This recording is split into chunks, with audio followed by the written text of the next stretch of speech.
Hello friends, আমি মানা welcome জানাচ্ছি মানাস কিচেনে। আজ চমৎকার একটা আচারের রেসিপি নিয়ে এসেছি। নামটা শুনে ভরকে যাবেন না, কারণ নাম যাই হোক না কেন খেতে মারাত্মক মজার। আজকের আচারের নাম হলো পুটির আচার। পুঁটি মাছ দিয়ে করা হয় বলে এর নাম আমি এভাবেই দিয়েছি। তাহলে চলুন দেখে নেই পুটির আচারের রেসিপিটি। মজার মজার রেসিপি পেতে আমার চ্যানেলটি সাবস্ক্রাইব করুন এবং আমার চ্যানেলের আপডেট পেতে পাশে আসা বেল আইকনে প্রেস করুন। পুঁটির আচার বানানোর জন্য পুঁটি মাছ লাগবে। পুঁটি মাছ এখানে আমি 11টা পিস নিয়েছি, ভালোভাবে কেটে ধুয়ে নিয়েছি।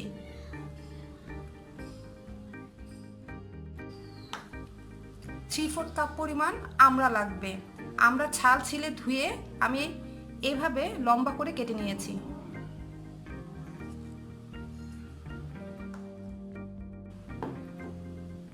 দেড় টেবিল চামচ পরিমাণ সরিষার তেল লাগবে। 1/4 কাপ পেঁয়াজ কুচি, 1/4 কাপ চিনি,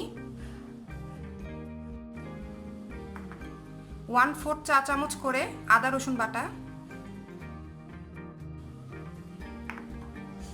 1/4 চা চামচ করে লবণ, মরিচের গুঁড়া আর হলুদ নিয়েছি।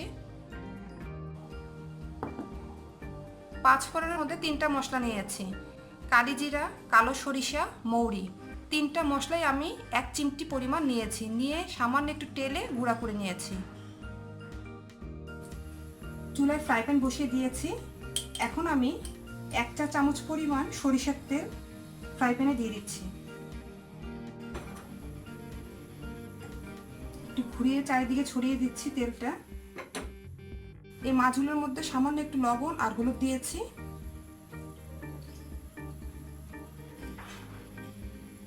এবার ছেড়ে দিচ্ছি তেলের মধ্যে। চুলার আঁচ আমি মিডিয়ামে রেখেছি।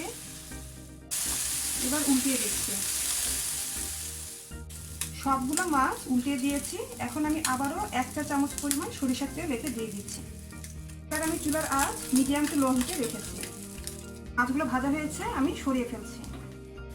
1.5 টেবিল চামচ পরিমাণ সরিষার তেল দিয়ে দিচ্ছি। পেঁয়াজ কুচি। চুলার আঁচ মিডিয়াম টু লো হিটে রেখে পেঁয়াজটা 2 থেকে 3 মিনিট ভেজে নেব। পেঁয়াজটার মধ্যে হালকা রং এসেছে।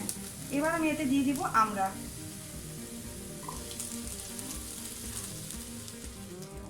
ভালোভাবে মিশিয়ে নিতে হবে।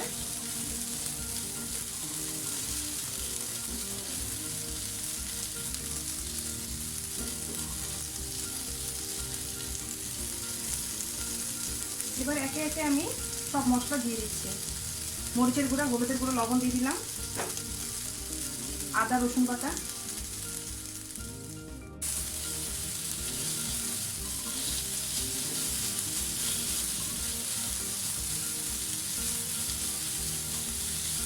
মশলা যাতে না পড়ে সেদিকে খেয়াল রাখতে হবে।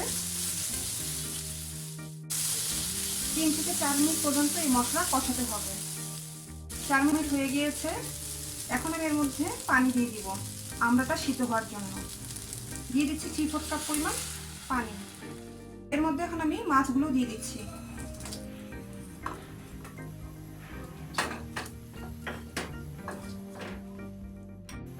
যে মশলা গুঁড়া করে রেখেছিলাম সেটা দিয়ে দিচ্ছি।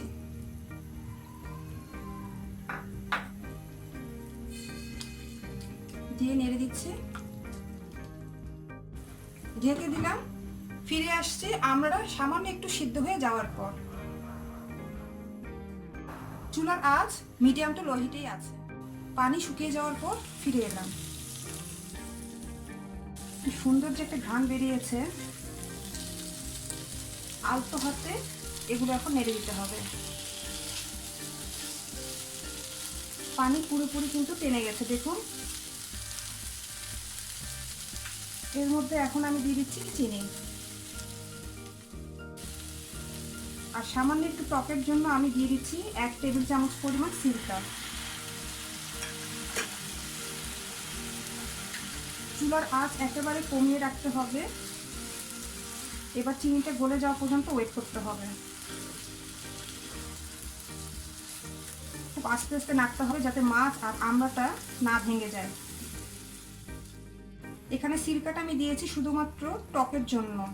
প্রিজার্ভের জন্য না, কারণ এর মধ্যে যেহেতু মাছ আছে এটা কিন্তু অনেকদিন রেখে খাওয়া যাবে না, ফ্রিজে রাখতে হবে। ফ্রিজে রেখে 3 থেকে 4 দিন পর্যন্ত খেতে পারবেন। চিনিটা সম্পূর্ণই গলে গেছে, পানি ছেড়েছে। এখন আমি 5 মিনিটের জন্য এটা ঢেকে রাখবো। 5 মিনিট পর ফিরে এলাম। কি সুন্দর কালারটা এসেছে দেখুন, চিনির পানি সুন্দরভাবে শুকিয়েছে আর কালারটাও চেঞ্জ হয়ে গিয়েছে। চুলাটা অফ করে দিচ্ছি। খুব সুন্দর একটা ঘ্রাণ বেরিয়েছে। এখন চলুন সার্ভ করতে চলে যাই। তৈরি হয়ে গেল পুটির আচার। স্বাদে, ঘ্রাণে ও খেতে দারুণ মজার।